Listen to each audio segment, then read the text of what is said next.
ശ്രീകണ്ഠൻ നായരുടെ operation സത്യയിലെ BARC തട്ടിപ്പ് villain reporter channel തന്നെയാണ്. ക്രിപ്റ്റോ കറൻസി വഴി റേറ്റിംഗ് കൂട്ടാൻ ശ്രമിച്ചത് റിപ്പോർട്ടർ TV ഉടമയും. ഏതായാലും ഒടുവിൽ ആ ചാനലിന്റെ പേര് വെളിപ്പെടുത്തി ശ്രീകണ്ഠൻ നായരുടെ വിശ്വസ്തൻ പരാതി നൽകിയതിനെ തുടർന്ന് പോലീസ് FIR വിട്ടു. ഇനി അറിയേണ്ടത് 24 ന്യൂസിന്റെ ഈ സർജിക്കൽ സ്ട്രൈക്കിൽ ആ റിപ്പോർട്ടർ ചാനലിന്റെ മറുപടിയാണ്. സംഭവം ഇങ്ങനെയാണ്. ബാർക്ക് തട്ടിപ്പ് കേസിലെ പ്രതി ആരെന്ന് വ്യക്തമാക്കി 24 ന്യൂസ് പോലീസിൽ പരാതി നൽകി. ഇതോടെ ബാർക്ക് തട്ടിപ്പ് കേസിൽ റിപ്പോർട്ടർ ചാനൽ ഉടമയ്ക്കെതിരെയും പോലീസ് കേസെടുത്തിരുന്നു. കൂടാതെ ബാർക്ക് സീനിയർ മാനേജർ പ്രേംനാഥിനെതിരെയും കേസെടുത്തിരിക്കുകയാണ്. 24 ചാനലിലെ ഉണ്ണികൃഷ്ണനാണ് പരാതിക്കാരൻ.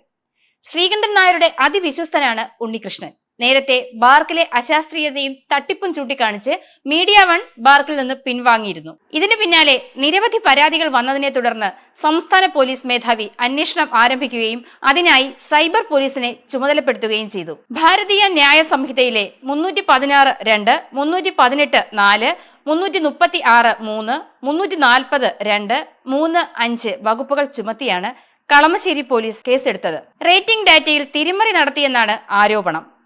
നേരത്തെ മുഖ്യമന്ത്രിക്കും DGPക്കും ശ്രീകണ്ഠൻ നായർ പരാതി നൽകി. പക്ഷേ അതിൽ ചാനലിന്റെ പേരുണ്ടായിരുന്നില്ല. ഇതിനിടെയാണ് ഉണ്ണികൃഷ്ണൻ പോലീസിൽ പരാതി നൽകിയത്. ഇതോടെ കേസ് എടുക്കുകയും ചെയ്തു. ആദ്യമായാണ് ബാർക്കിൽ ഒരു ചാനലിനെതിരെ മറ്റൊരു ചാനൽ പരാതി നൽകുന്നത്. ജാമ്യമില്ലാ വകുപ്പ് പ്രകാരമാണ് കേസ്. ഇതോടെ റിപ്പോർട്ടർ TV ഉടമയെ അറസ്റ്റ് ചെയ്യേണ്ടി വരും. ഒപ്പം തന്നെ ഈ വിവാദത്തിൽ റിപ്പോർട്ടർ TVക്കും മറുപടി നൽകേണ്ടിയും വരും. താനാണ് റിപ്പോർട്ടർ TV ഉടമയെന്നാണ് ആന്റോ അഗസ്റ്റിൻ പരസ്യമായി പറയുന്നത്. എന്നാൽ രേഖകളിൽ അങ്ങനെ അല്ലെന്നും വാദമുണ്ട്. നമുക്കറിയാം, വ്യാജ വാർത്തകൾ പുറത്തുവിടുന്നതുമായി ബന്ധപ്പെട്ട് റിപ്പോർട്ടർ ചാനൽ പലപ്പോഴും പ്രതിസന്ധിയിലായിരുന്നു.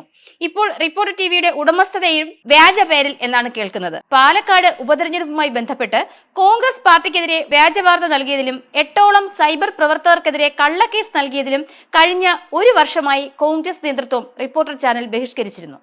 അതുകൊണ്ടൊക്കെ തന്നെയാകണം ഈ അടുത്ത കാലത്ത് സൈബർ സഖാക്കളുടെ പ്രിയങ്കരനായി മാറിയിരുന്നു ആന്റോ അഗസ്റ്റിൻ. അഗസ്റ്റിൻ സത്യസന്ധനാണെന്നും മാന്യനാണെന്നും വരെ അവർ പ്രചരിപ്പിച്ചു. ഇതിനിടെയാണ് 24 ന്യൂസിന്റെ സർജിക്കൽ സ്ട്രൈക്ക്.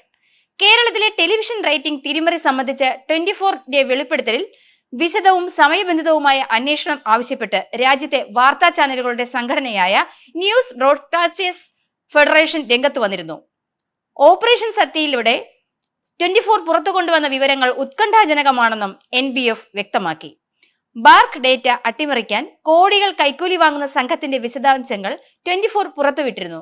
മുംബൈ ആസ്ഥാനമായി പ്രവർത്തിക്കുന്ന ബാർക്ക് ജീവനക്കാരൻ പ്രേംനാഥിന്റെ നേതൃത്വത്തിലുള്ള സംഘമാണ് ഈ തട്ടിപ്പിന് പിന്നിൽ. ബാർക്കിലെ മിഡിൽ ലെവൽ ഉദ്യോഗസ്ഥനായ പ്രേംനാഥിന്റെ ട്രസ്റ്റ് വാലറ്റിലേക്ക് തട്ടിപ്പിലൂടെ ഒഴുകിയെത്തിയത് 100 കോടിയോളം രൂപയാണ്. കേരളത്തിലെ ഒരു ചാനൽ ഉടമയുടെ അക്കൗണ്ടിൽ നിന്ന് പ്രേംനാഥിന്റെ വാലറ്റിലേക്ക് കോടികളെത്തി. ക്രിപ്റ്റോ കറൻസി USDT വഴിയാണ് ചാനൽ ഉടമ പണം കൈമാറ്റം ചെയ്തിരിക്കുന്നത്. ബാർക്ക് ജീവനക്കാരൻ പ്രേംനാഥും കേരളത്തിലെ ചാനൽ ഉടമയും നിരന്തരം നടത്തിയ ഫോൺ വിളികളുടെയും വാട്സപ്പ് ചാറ്റുകളുടെയും വിശദാംശങ്ങൾ 24 പുറത്തുവിട്ടിരുന്നു. സ്വന്തം ന്യൂസ് ചാനലിന്റെ റേറ്റിംഗ് വർദ്ധിപ്പിച്ച് പരസ്യ വരുമാനം വർദ്ധിപ്പിക്കുന്നതിനോടൊപ്പം മറ്റ് ചാനലുകളുടെ റേറ്റിംഗ് താഴ്ത്താനുള്ള ശ്രമം കഴിഞ്ഞ ഒരു വർഷത്തിലധികമായി കേരളത്തിൽ വിജയകരമായി നടപ്പിലാക്കി വന്ന ചാനൽ ഉടമയുടെ ഗൂഢതന്ത്രമാണ് ഇവിടെ വെളിവാകുന്നത്. ഏതായാലും 24ന്റെ അപ്രതീക്ഷിതമായ ഈ സർജിക്കൽ സ്ട്രൈക്കിൽ ശ്രീകണ്ഠൻ നായർക്ക് മുന്നിൽ റിപ്പോർട്ടർ ചാനൽ അടിപതറും എന്ന് തന്നെയാണ് മനസ്സിലാക്കുന്നത്.